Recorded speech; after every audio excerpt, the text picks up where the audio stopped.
orang ini hari ini tidak boleh ada di tempat kita. Setuju?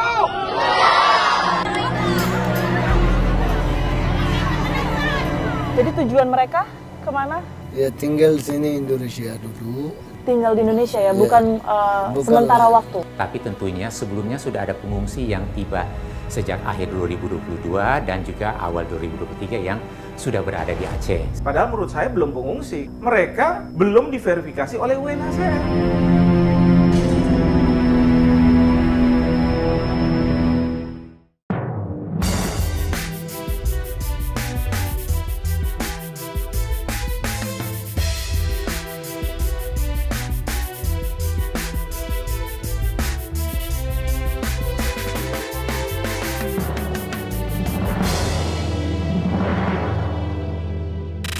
Setidaknya sejak pertengahan November 2023 hingga saat ini sudah lebih dari 10 gelombang pengungsi dari Rohingya yang kemudian ini tiba di Aceh. Kami akan menunjukkan visualnya untuk Anda pemirsa.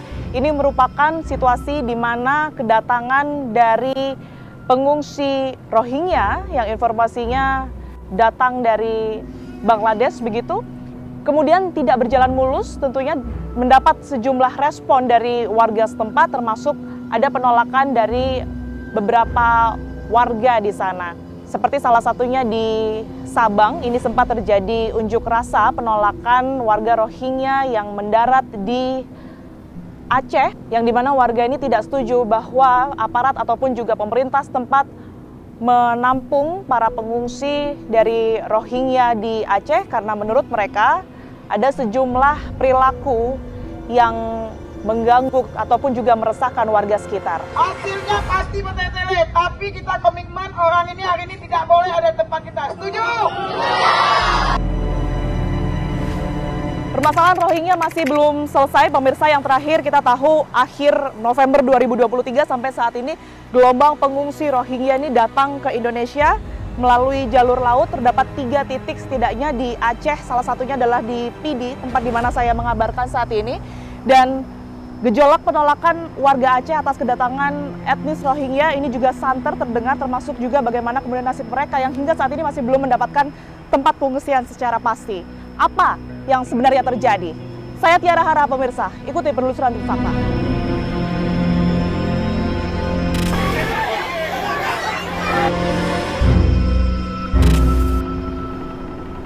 Ya, dan saat ini saya sudah berada di pesisir pantai di Kecamatan Muara III.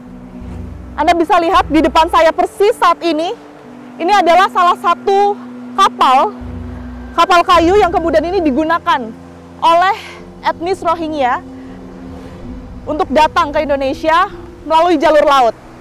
Kita coba mendekat. Informasi yang saya dapatkan memang secara bertahap mereka datang ke berbagai titik di Aceh, dan satu kapal ini cukup besar. Ini bisa diisi sampai lebih dari 100 orang.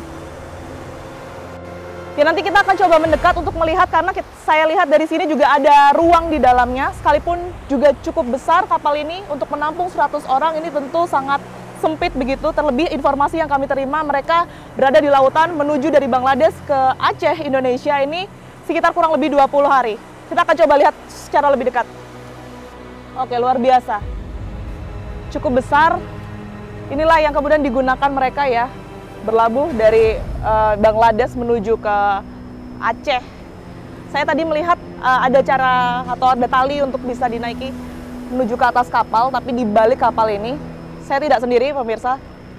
Saya juga akan mengajak lurah sekitar ya. Ini kita Pak Keci panggilnya, Pak Keci di wilayah Kelurahan Bate. Oke, Pak Keci, Assalamualaikum.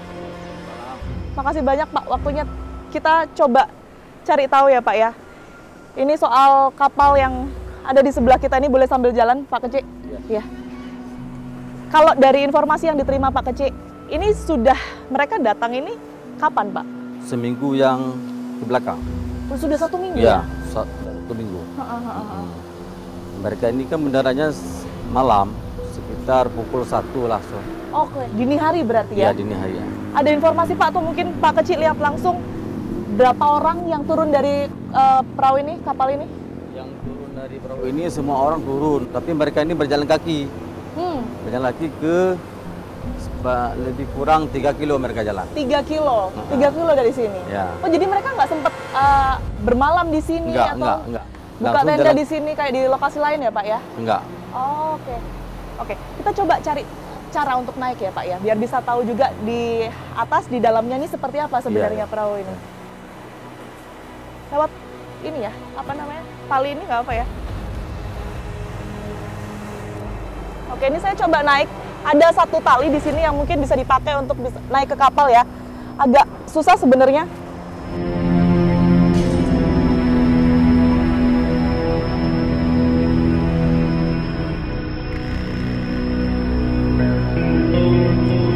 Saya sekarang sudah berada di atas kapal pengungsi Rohingya, pemirsa, yang digunakan untuk datang ke Indonesia, begitu. Sama Pak Kecik juga, ini pertama kali ya Pak ya, berarti naik ke atas ini? Iya, pertama kali ini. Pertama kali lihat secara langsung dari dekat gitu ya? Iya. Banyak ruang ya Pak ya, ternyata ya? Iya. Di atas kapalnya ini ya? Iya. Terakhir tadi berapa Pak info yang naik di atas kapal ini? Ya, 180. 180 ya? Ya. Anda bisa bayangkan pemirsa, di kapal tempat di mana saya berada saat ini 180 orang ditampung. Dan menariknya ini ada beberapa lorong ya. Kita kayaknya lihat ke arah dalam ini ada buat istirahat gitu ya Pak Kecik ya? Iya. Ini ada 1, 2, 3, 4 lorong ke bawah. Saya menduga ini sebagai lokasi yang kemudian ini digunakan untuk mereka beristirahat. Karena mereka nggak mungkin juga dengan cuaca tidak menentu gitu ya Pak ya, harus tidur di atas dek ini.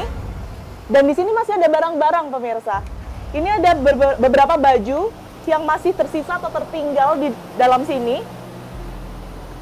Bau bensin juga cukup menyengat ya Pak di sini ya. Ada tas. Ada beberapa alat mandi juga di sana. Dan di bagian sini masih juga menumpuk baju-baju yang diduga ini adalah milik para pengungsi yang kemudian ini datang. Ada sepatu anak-anak juga. Baskom yang kita juga nggak tahu ini fungsinya buat apa, tapi yang jelas kalau dibayangkan selama 20 hari, ini tentunya untuk mereka bertahan hidup, untuk pasokan atau stok-stok makanan gitu mungkin ya Pak Kecik ya? Iya. Oke, ini sebenarnya nggak terlalu besar ya, kalau diperkirakan sebenarnya 10 orang saja udah penuh ya Pak ya? Oke. Sempat ini nggak Pak, lihat langsung mungkin atau dari data yang datang 180 orang pakai kapal ini, banyak di laki-laki atau perempuan, anak-anak mungkin? Perempuan banyak. Perempuan yang paling banyak ya? Anak-anak kira-kira? Sekitar 50 lah. 50 anak-anak, oke. Karena saya juga lihat ada beberapa sepatu anak-anak, barang-barang anak-anak. Kita coba lihat lainnya ya.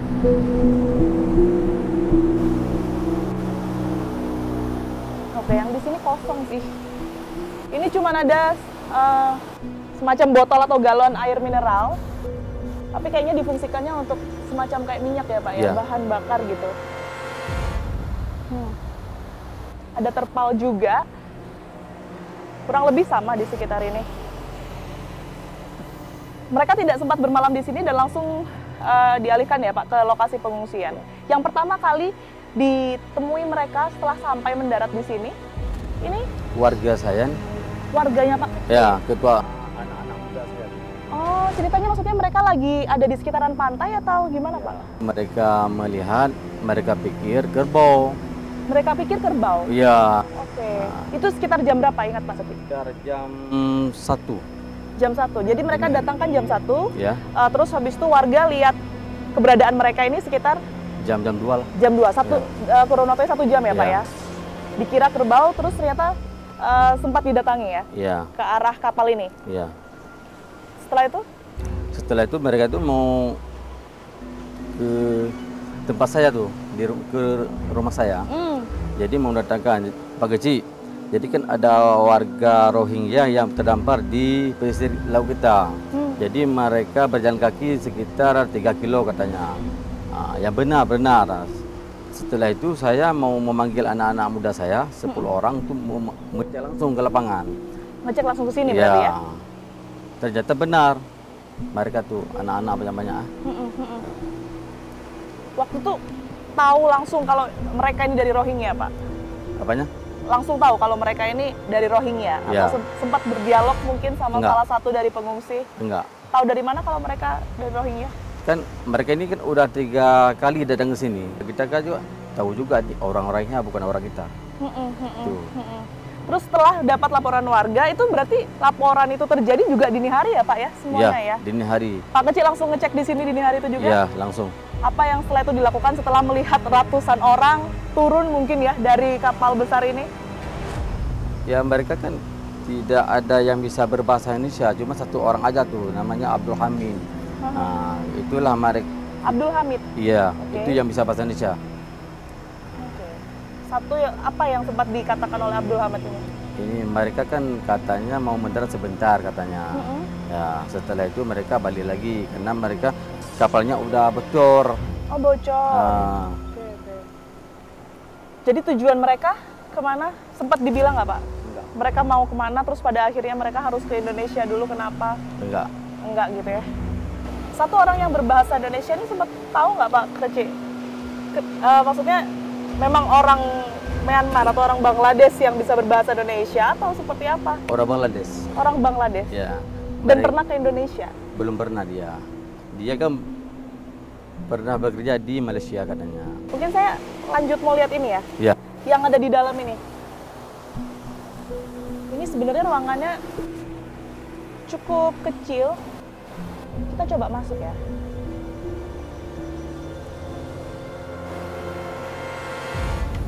Wow. Ya, ini bahkan saya aja nggak bisa berdiri tegak ya. Pastinya harus merunduk. Ini dugaan saya sih di bagian bawah ini adalah bagian mesinnya. Mana? Cukup sempit, kayaknya ini juga bukan buat istirahat, untuk kemudian ruang menjalankan kapal besar ini, karena harus merunduk pastinya ya, kalau berada di dalam sini. Saya nggak melihat juga barang-barang para pengungsi seperti yang tadi kita lihat di lorong, 4 lorong di luar. Kita coba geser. Oke. Ini saya duga sebagai ruang bensin ya, atau ruang solar untuk kemudian mengemudikan kapal ini.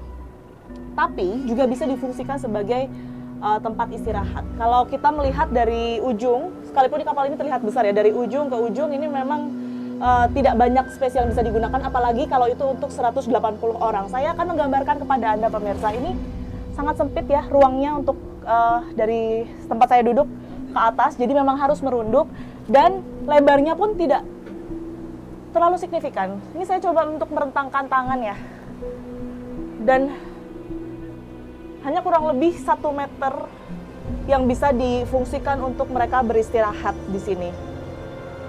Saya nggak membayangkan, kalau tadi sempat dikatakan oleh Pak Keci, saya tidak membayangkan kalau tadi sempat dikatakan oleh Pak Keci, ini 50 anak-anak juga berada di atas kapal ini, mengapung, mereka terapung-apung selama kurang lebih 20 hari perjalanan dari Bangladesh ke Aceh, Indonesia.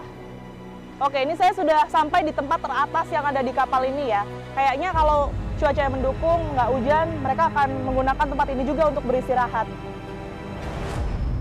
Di bawah ini, dari sini saya melihat ada sisa-sisa makanan, ada bawang-bawang di situ. Kita coba lihat dari dekat. Wow. Ini saya duga sebagai sisa-sisa bahan makanan yang mereka punya, karena ada bawang putih juga di sini untuk, dan itu ada sisa-sisa semacam garam ya. Ada batu juga di sini. Mungkin pada saat kapal ini beroperasi atau mereka dalam perjalanan dari Bangladesh menuju ke Aceh, Indonesia, mereka menggunakan space ini, ruang ini untuk mengolah makanan yang mereka punya.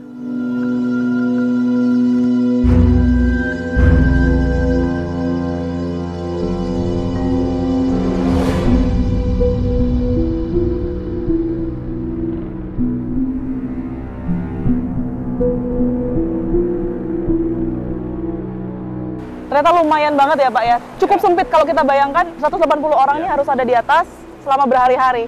Nah, sekarang saya penasaran mau tahu tempat pengungsiannya ya Pak ya. Ya. Kira-kira kalau dari sini, dari titik kita ini berapa menit? Sekitar setengah jam lah. Setengah jam, oke, nggak terlalu jauh lah ya. Kita ke sana ya Pak ya? Oke, saya sama Pak Kecil mau langsung datang pemirsa ke lokasi pengungsian dari warga Rohingya tersebut. Kita temukan faktanya. Bayar ada lagi satu orang 30.000 taka.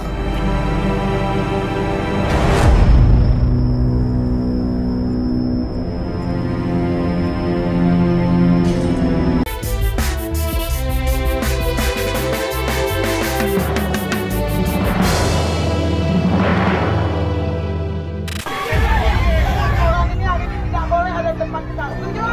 Kurang lebih 15 menit ya tadi kita Iya, jalan iya. kaki ya Pak ya. Oke, ini di depan kita cuma ada jalan yang sekitar kurang lebih 3 meteran lah, nggak Iya. terlalu luas, jadi Iya. kendaraan memang nggak bisa masuk. Iya, Mobil di sini ya Pak ya. Mereka di sebelah mana Pak Kecil? sebelah laut. Mereka yang tinggal di tenda biru itu. Mhm. Nah, pengawasannya di sini berarti semacam kayak UNHCR di sebelah mana Pak? Mereka itu ada di tenda sana tuh, sama Yom. Oh bersebelahan ya. Jadi Ya. memang mereka ini selalu dijaga ya. Ya. Ya udah kita coba mendekat ke sana untuk melihat dan mungkin bisa berinteraksi langsung dengan para pengungsi dari Rohingya. Kita temukan faktanya.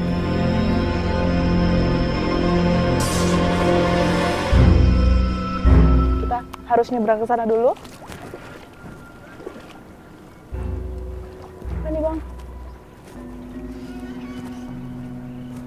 Pak, ini yang dari perahu yang tadi aja? Ya. Oh, kalau kata Pak Kecil ini tenda laki-laki dan di sebelah kanan, nanti kita ke sana, ini adalah tenda perempuan. Assalamualaikum. Ya, sekarang saya sudah berada di tengah-tengah pengungsi dari Rohingya. Kebetulan ini bisa bahasa Melayu atau bahasa Indonesia juga sedikit-sedikit. Ada Hamid di sebelah saya. Assalamualaikum Hamid. Waalaikumsalam. Assalamualaikum. Salam. Terima kasih ya sudah mau berbincang bersama saya di tengah teman-teman juga.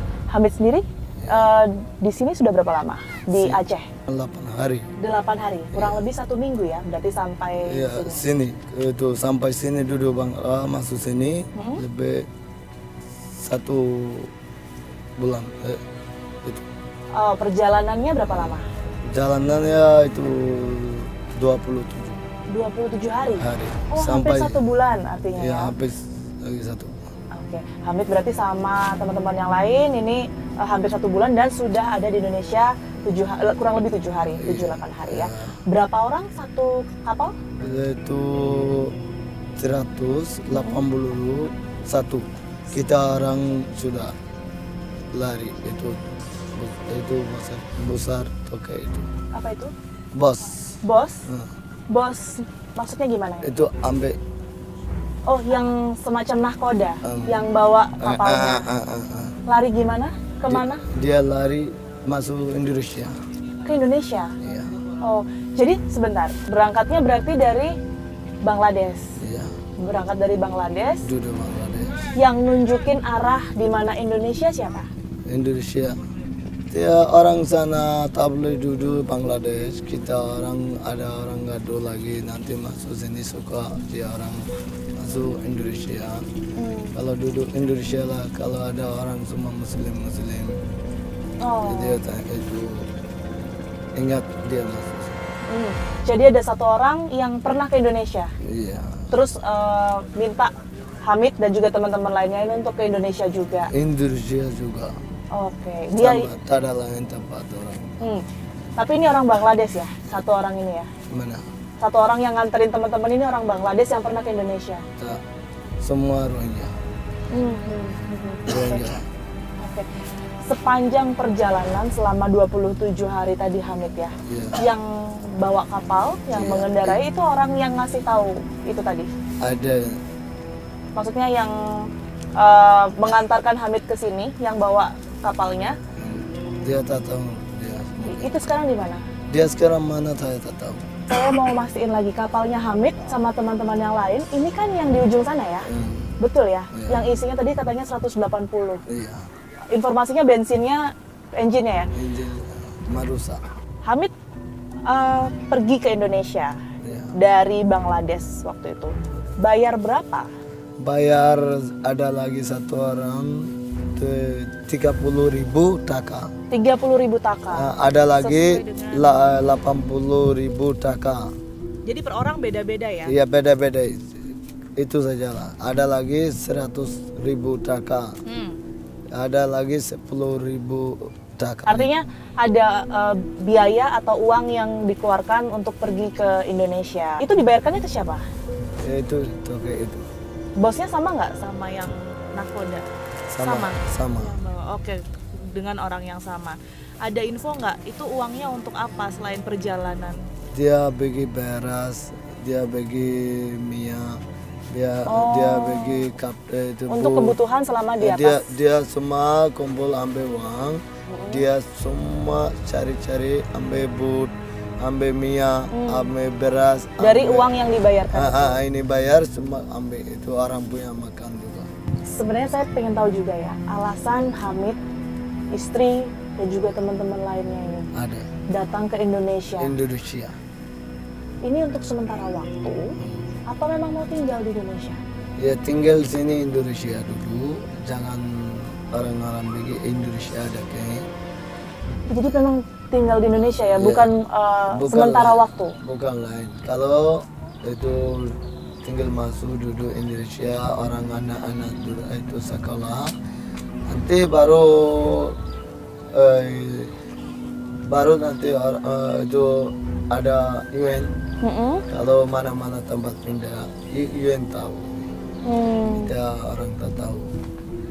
Nanti anak sana tak boleh sekolah anak-anak itu. Sini kita orang mari anak buat sekolah itu. Kita orang ada sini, sana hari-hari ada orang gaduh. Kita punya ada suami, ada anak 1, 2, 4 macam itu. Kosong juga pun ada. Dia kalau suami pun tak boleh cari makan macam mana masuk itu sana. Jadi di sana nggak boleh kerja? Tak. Kalau boleh, kita ambil uang, cari duit, ambil uang, kita orang antam baru bawa uang lah. Kita sana pun ada jahat banyak. Kita pakai semua tembak. Tembak pakai orang Buddhis. Tembak. Iya. Jadi yang saya bisa tangkap dari cerita Hamid ini bahwa mereka sudah tidak aman lagi, baik itu berada di Bangladesh, kemudian juga berada di Myanmar. Mereka pun menolak untuk kemudian ini kembali ke Myanmar karena situasinya sudah tidak aman. Ini kan ada pengungsi Rohingya ya Bu ya? Ibu tahu? Datangnya juga tahu Bu? Enggak, tiba-tiba udah di Udah di tempat sekitaran pantai aja.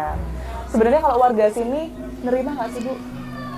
Kami, kalau menurut kami ya di sini ya, kami sangat meresahkan. Maunya kami nggak terima di sini. Kenapa itu?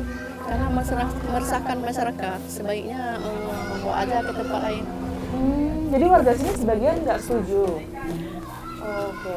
Ya meresahkannya kenapa nih? Maksudnya pernah ada tingkah laku yang mungkin mengganggu warga atau gimana? Nampaknya kayak gitulah. Dengar ada mengganggu ya. Jadi sebaiknya kami lebih baik jangan di sini, di tempat lain Mengganggunya aja. gimana? Mungkin Bu Tis pernah lihat langsung? Saya memang nggak pernah lihat langsung. Laporan tapi warga aja? Iya, laporan warga aja. Apa itu yang dilaporkan? Pokoknya harus jangan di sini katanya. Oh, pokoknya warga Sebaiknya menolak jangan di sini. ada apa ya istilahnya orang luar yang ada di sekitaran pantai. Sudah pernah coba dikomunikasikan nggak Bu? Belum ya, tapi intinya menolak aja. Ibu pernah ke sana ketemu mereka langsung? Nggak pernah karena nggak kenal pun orang itu. Oke. Kalau dari abang sendiri, mewakili mungkin warga sekitar ya, Ya. setuju nggak sih keberadaan mereka di situ? Gini bukan. Ada beberapa pendapat orang masyarakat, ada yang setuju. Oke. Kalau kita lihat dari anak kecil, karena kita sama manusia, kita tengok anak kecil, makanya kami kasih waktu beberapa hari di sini. Nah, karena kami lihat anak kecil itu pri kemanusiaan kami untuk sayang kami tengok Atas dasar kemanusiaan berarti ya? atas pri kemanusiaan, makanya kami kasih waktu sebentar. Berapa lama waktunya? Pertama 3 hari karena ada datang orang dari kabupaten minta lagi 7 hari lagi. Sebagian besar nggak menerima. Alasannya Bang? Alasannya karena kan kami pernah lihat di medsos, di YouTube. Nah, pernah kami lihat orang itu kan banyak berbuat kesalahan, banyak berbuat kejahatan. Malah yang pelaturan di Aceh ini mereka tidak menerima, tidak ikut aturan orang Aceh dan orang kami di sini. Malah ada kejadian kemarin 2 hari mereka tinggal di sini, ada buat kericuhan mereka. Yang di depan pantai ini? Kericuhan apa itu? Ada kerugian masyarakat. Nah, mereka turun ke tambak orang. Nah, Itu Abang lihat sendiri ya? tidak saya lihat. Itu berita yang benar itu. Nah, yang akurat. Karena Itu laporan warga atau dari sosial media? Oh, dari yang punya tambak. Malah ada keributan itu. Ada keributan, datang orang punya tembak, dia potong tenda semua. Oke. Selain yang tambak tadi apa Bang? Selain yang tambak berarti belum ada. Belum ada ya? Hanya yang tambak itu aja ya? Iya. Oke, kalau gitu. Bang, makasih banyak ya. Oke. Semoga ada solusi dari ini ya. Syariat Islam yang ada di Aceh ya. Jadi punya tradisi orang-orang Muslim, orang Islam ini untuk menerima mereka sebagai tamu itu 3 hari.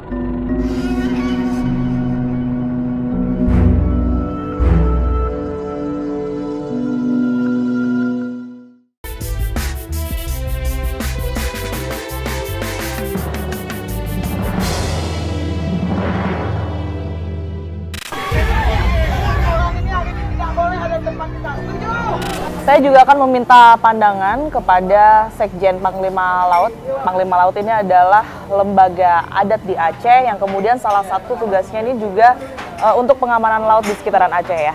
Ya. Pak Aswir, Assalamualaikum. Terima kasih atas Waalaikumsalam waktunya. warahmatullahi wabarakatuh. Apa kabar Pak Aswir? Sehat, alhamdulillah baik. Alhamdulillah baik. Pak Aswir, saya ingin menanyakan tentunya ya berkaitan dengan kedatangan dari warga Rohingya bertubi-tubi ke Aceh belakangan ini sejak pertengahan November hingga saat ini. Ya. Respon ataupun juga penerimaan dari warga yang kemudian diwakili oleh Panglima Laut sendiri seperti apa sebenarnya? Ya, pertama tentu kita melihat begitu bertubi-tubi ya datang Ya. para pengungsi Rohingya ke Aceh. Kita mungkin lebih dari 9 Gelombang, betul. gelombang ya. Nah, warga masyarakat ada yang menolak, ada yang menerima. Tentu yang menolak ini kelihatan lebih ramai. Nah, kita dari nelayan dan dari Panglima Laut melihat ini sebagai sesuatu yang sebenarnya yang biasa dalam konteks bahwa Pro kontra itu tadi ya. ini orang yang harus ditolong karena dia sebagai orang yang datang dari luar dan butuh pertolongan. Nah, bagi nelayan menolong orang yang kesusahan di laut itu adalah sesuatu yang sangat lumrah dan itu menjadi adat istiadat kita dari zaman dahulu. Dan bukan saja Rohingya, siapapun dia yang butuh pertolongan di laut atau ketika mencapai di darat, yang itu di masyarakat nelayan dari laut itu membutuhkan pertolongan wajib ditolong. Kalau kemudian dia kemudian ada urusan hal-hal lain, tentu ada hukum darat yang mengaturnya. Kalau dalam konteks Rohingya, adakah hal-hal yang menurut Pak Aswir mungkin ya untuk ini memiliki kecenderungan untuk melanggar 3 aturan tadi? Nah, dalam konteks Rohingya, lagi-lagi kita sampaikan tugas Panglima Laut itu hanya menolong mereka ketika mereka sampai di darat. Jadi posisi kita tidak pada menerima atau menolak. Nah, ketika mereka sudah sampai di darat, itu ada hukum darat yang mengatur mereka. Itu sudah bukan kewenangan dari Panglima Laut kewenangan lagi? dari Panglima Laut. Nah, biasanya dalam tradisi masyarakat kita, karena kan adat ini bersumber dari syariat Islam yang ada di Aceh ya. Jadi punya tradisi orang-orang Muslim, orang Islam ini untuk menerima mereka sebagai tamu itu 3 hari. 3 hari itu mungkin dipikirkan makanannya, dipikirkan kebutuhannya. Artinya dalam hal ini nelayan ikut membantu Betul. Orang-orang Rohingya yang kemudian ini datang Untuk emergensi. selama 3 hari. Selama tadi? 3 hari. Oke. Tetapi pengalaman sebelumnya itu malah lebih. Malah lebih. Tapi lagi-lagi karena ini isunya sudah begitu viral, mengglobal, maka biasanya ketika sampai hari pertama atau hari kedua langsung sudah ada yang lembaga-lembaga internasional yang apa namanya mendampingi mereka ini. Jadi otomatis warga ya ini hanya inisiatif mereka, ini hanya sebagai bentuk solidarity kemanusiaan. Setelah itu mereka harus melaut, harus mencari rezeki lagi. Seperti itu. Tadi sempat disebutkan ya, ada warga yang kemudian ini setuju dan juga tidak setuju, pro dan juga kontra. Panglima Laut dalam hal ini mewakili yang mana, Pak? Kita mewakili melestarikan hukum adat, konteks kemanusiaan itu. Itu saja. Nah, persoalan pro kontra masyarakat tentu ini tidak bisa dilihat berdiri sendiri pastinya. Ada variabel-variabel yang itu menjadi referensi masyarakat sehingga memiliki sikap. Contoh 2015 ada Rohingya datang ke Aceh, diterima begitu besar, antusias masyarakat, malahan bukan 3 hari, tapi sampai berbulan-bulan masyarakat itu membantu, masyarakat tergerak ke banyak komunitas untuk melakukan solidaritas. Tetapi kemudian ada beberapa isu yang kita lihat berkembang di beberapa bulan terakhir, mungkin 2 bulan ini sejak November kemarin, ini ada ada perilaku misal ya, seperti dari warga, mungkin oknum dari orang Rohingya ini yang menyalahi adat kita. Nah itu kemudian menjadi referensi mungkin masyarakat menolak. Kemudian juga jadi semacam terprovokasi. Tetapi kita Panglima Laut tidak pada posisi itu.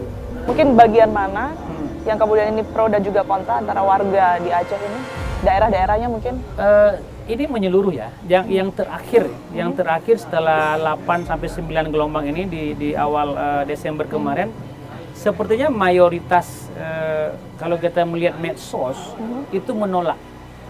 Ya, menolak. Oh, itu yang bermunculan di media sosial ya. Di medsos. Tetapi kita posisi kita di Panglima Laut tadi itu menolong.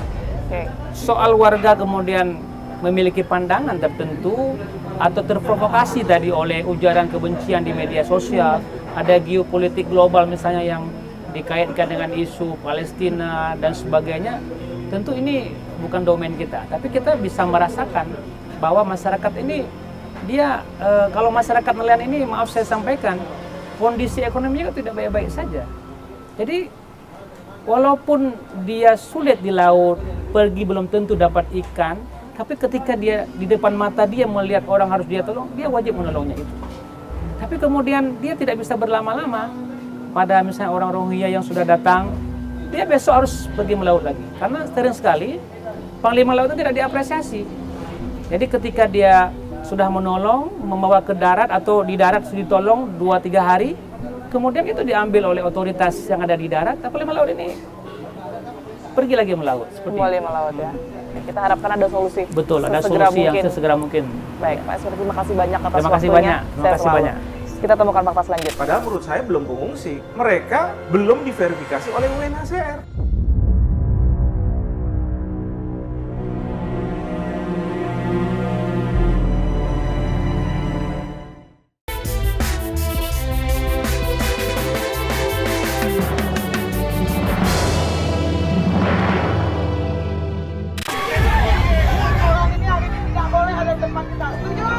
Ya, Pak Henry Perik, Assistant Protection Officer dari UNHCR sudah bersama saya saat ini. Terima kasih atas waktunya, Pak Henry. Terima kasih sudah mengundang kami. Baik, Pak Henry langsung saja. Mungkin pertama saya mau menanyakan terlebih dahulu data ya. Kita wawancara saat ini pada tanggal 13 Desember 2023.